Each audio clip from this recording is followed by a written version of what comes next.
Good afternoon, everyone. I am Dr. Aafreen BARI, and I'll be speaking on comparison of intrastromal keratoplasty using biosynthetic corneas versus human donor corneas in advanced keratoconus.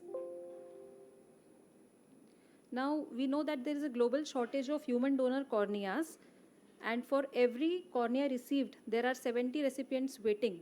This calls that there is a huge gap between the donor list and the recipient list.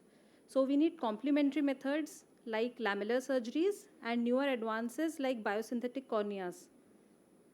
Now, the bioengineered cornea, which was used in our study, was outsourced from the Swedish collaboration. It was the BPCDX, which is the bioengineered porcine construct, which was double cross-linked. It used medical grade porcine collagen, and it was double cross-linked. And these are the dimensions in which it was available.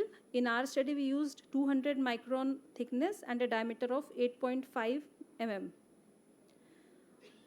It had been checked optimally for the quality check, and it was safe. It was also tried in human and mini pig eyes. So with this background, we planned a study where we compared the human donor corneal lenticules with biosynthetic lenticules in cases of advanced keratoconus.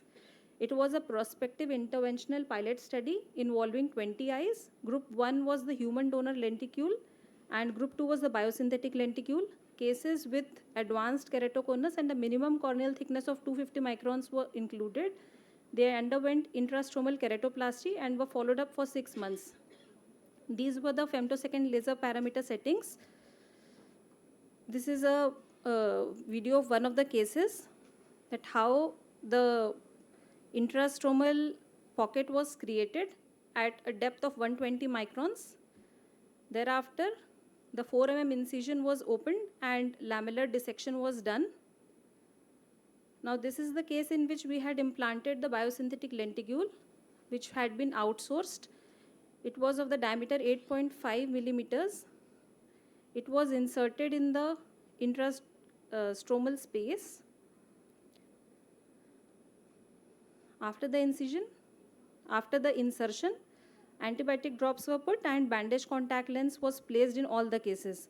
Post-operatively, we prescribed the patients topical antibiotics and topical steroids for a period of 6 months. Now coming to the results, the baseline parameters of both the groups were comparable in terms of their vision, the keratometry and pachymetry. The best corrected visual acuity of both the groups improved and they were comparable at 6 months. There was flattening of the keratometry in both the groups, and at 6 months they were comparable. Even the reduction in astigmatism in both the groups were comparable at 6 months. The posterior elevation decreased in both the groups.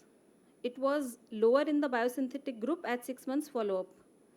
The total corneal aberrations had decreased comparably in both the groups at 6 months. Coming to the corneal thickness, the central corneal thickness was higher in the biosynthetic lenticule group. It was also associated with the increase in the thinnest pachymetry, which was higher in the biosynthetic lenticule group. Even the lenticule thickness, which was 200 preoperatively in both the groups, it was higher as observed at 6 months in the biosynthetic lenticule group.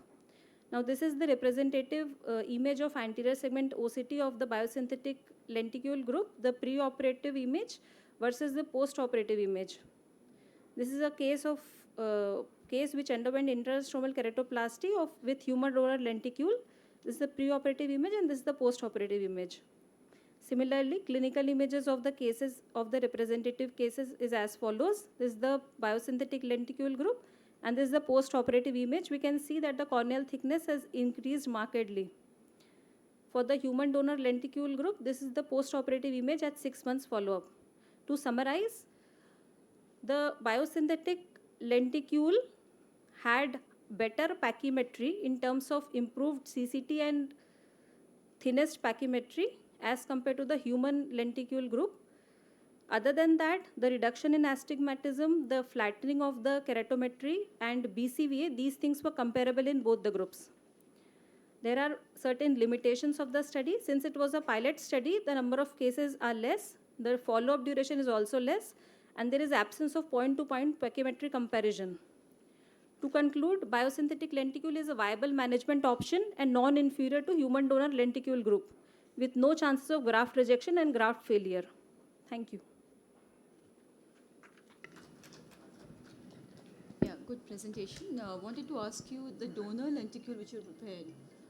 What were those parameters? Because I think that didn't come up clearly. Ma'am, donor lenticules we prepared using automated microkeratomes. First, thickness and all those parameters were they similar because of the donor lenticule? Yes, ma'am. We used using a microkeratome head of 200 microns. However, it was done in the single sitting. So after we prepared the lenticule, the thickness was not measured. So we assume since the microkeratome heads it cuts in plus minus 20 microns, we assume it was around 180 to 220. We had planned it so that both the groups are comparable. 200 microns only we had planned taking the human donor lenticule. Even the diameter was similar. Yes, ma'am. 8.5 in both the groups. What is the duration of follow-up you had for these cases? Sir, for the Biosynthetic material? so we are still following up certain cases. For the study, we kept it 6 months. 6 months. So you have a 6 months report out here. Yes, sir. And no long-term complications regarding that? Till 6 months, we did not have any complications in both the groups in both the cases. Reaction and other? No, sir. It was not there. Thank you. Thank you, sir.